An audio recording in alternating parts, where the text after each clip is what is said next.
Bonjour et bienvenue. Aujourd'hui, on va décortiquer les rouages de la banque moderne. Et pour ça, on va prendre l'exemple du système français qui est un cas d'école assez fascinant des transformations qui ont secoué tout le secteur. Allez, c'est parti.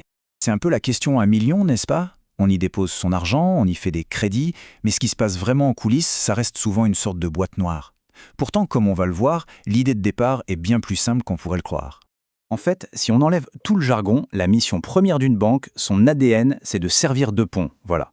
Un pont entre celles et ceux qui ont de l'argent de côté, de l'épargne, et celles et ceux qui ont besoin d'un financement. Ça peut être une entreprise qui veut investir, ou même l'État. C'est ça, le cœur du réacteur, l'intermédiation. Et c'est justement là que se trouve le business model traditionnel. La banque gagne sa vie sur la différence entre le taux d'intérêt auquel elle prête de l'argent et le taux, plus faible évidemment, qu'elle verse pour rémunérer les dépôts. Cette différence, c'est sa marge. C'est le revenu de son activité de pont. C'est vraiment le point de départ pour comprendre tout le reste. Sauf que ce modèle tout simple a connu une vraie révolution. En France, le grand tournant, c'est 1984. Une loi qui n'a pas seulement modernisé le système, mais qui a carrément changé les règles du jeu et donné naissance à ce qu'on appelle la banque universelle. Alors, pour bien saisir le choc, il faut imaginer le tableau. Avant 84, le monde de la banque était super cloisonné. Chaque banque avait sa petite spécialité. Il y avait les banques pour les dépôts, les banques d'affaires, celles pour les prêts à court terme, d'autres pour le long terme. Bref, chacun dans son couloir. La loi de 1984 a fait sauter toutes ces cloisons pour créer une sorte de supermarché de la finance. Et la conséquence directe de ça, c'est une diversification assez folle. Aujourd'hui, une banque moderne, elle fait bien plus que des prêts et des dépôts.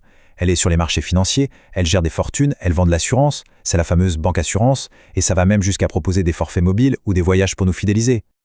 Ok, mais avec un système aussi puissant, une question s'impose. Qui pilote tout ça? Qui vérifie que les banques ne prennent pas des risques complètement fous? On passe maintenant du côté des régulateurs. Tout en haut de la pyramide, on trouve la Banque Centrale Européenne, la BCE. C'est une institution qui est née avec le projet européen et c'est elle le grand chef d'orchestre de la monnaie pour tous les pays de la zone euro, y compris la France. Et ces missions sont absolument vitales pour notre économie. C'est elle qui fixe les fameux taux directeurs qu'on entend tout le temps aux infos, c'est elle qui décide s'il faut plus ou moins d'argent en circulation, et surtout, c'est elle qui joue le rôle de pompier de service en cas de crise financière, pour qu'une banque qui flanche n'entraîne pas tout le système avec elle. Ce chiffre, 1800, c'est une date. Une date qui nous ramène à l'époque de Napoléon Bonaparte. C'est l'année de création de l'autre grand superviseur en France, une institution qui a une histoire particulièrement riche. Et oui, on parle bien de la Banque de France. En gros, si la BCE décide de la grande stratégie pour toute l'Europe, la Banque de France, c'est son bras armé sur le terrain, en France. C'est elle qui applique les décisions, qui s'occupe de choses très concrètes comme la gestion des pièces et des billets ou les dossiers de surendettement. Et, point très important, depuis 1994, elle est totalement indépendante du pouvoir politique. Bon, maintenant qu'on a le cadre général, il faut affiner un peu le portrait. Parce que derrière le mot banque, en réalité, se cachent des créatures assez différentes, avec des buts et des philosophies qui n'ont parfois rien à voir.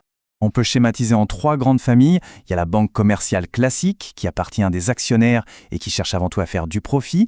Ensuite, la banque d'investissement, qui lève des fonds sur les marchés pour financer des projets gigantesques. Et puis, il y a ce modèle historiquement très puissant en France, la banque mutualiste. Cette petite phrase, elle résume tout l'esprit du mutualisme. À la différence d'une banque classique où le pouvoir dépend du nombre d'actions que l'on possède, ici, les clients sont aussi les propriétaires. On les appelle des sociétaires. Et chaque sociétaire, qu'il ait une petite ou une grosse part, n'a qu'une seule voix. C'est un principe démocratique. Même si, pour être honnête, la concurrence les pousse à fonctionner de plus en plus comme des banques commerciales. Voilà pour les fondations. Maintenant, on fait un bond en avant et on atterrit en plein cœur des défis actuels. Parce que le secteur bancaire vit aujourd'hui des bouleversements absolument inédits, menés par la technologie et de tout nouveaux concurrents. En fait, cette révolution numérique, elle s'inscrit dans un mouvement de fond bien plus ancien. Le passage d'une économie où l'État contrôlait à peu près tout à une économie de marché ouverte. Les grandes privatisations et la fin du contrôle du crédit dans les années 80 ont préparé le terrain pour la compétition féroce qu'on observe aujourd'hui. Et les voilà, ces nouveaux acteurs qui viennent bousculer le jeu. D'un côté, les banques en ligne, qui sont souvent des filiales des grands groupes. De l'autre, les néobanques, hyper agiles, pensées pour le mobile. Et puis il y a les fintechs qui ne cherchent pas à être une banque complète, mais qui attaquent des services très précis, comme les paiements, avec une efficacité redoutable. Mais au-delà de ces nouveaux venus, la menace la plus profonde, la plus existentielle pour les banques traditionnelles, elle vient peut-être d'ailleurs. Des géants de la tech, les GAFAM. Leur arme secrète, les données. Ils en savent tellement sur nos habitudes que les banques ne pourront jamais rivaliser. Imaginez un monde où votre compte en banque est tellement intégré à vos applis qu'il anticipe vos dépenses et vous propose un crédit avant même que vous y pensiez.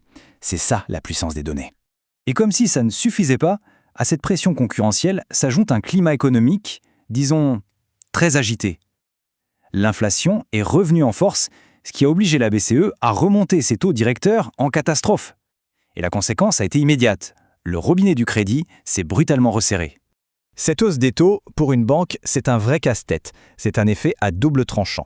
Au début, c'est plutôt une bonne nouvelle. Les marges sur les prêts existants augmentent. Mais très vite, l'effet inverse se produit. Plus personne ne veut emprunter. Le risque que les anciens crédits ne soient pas remboursés augmente.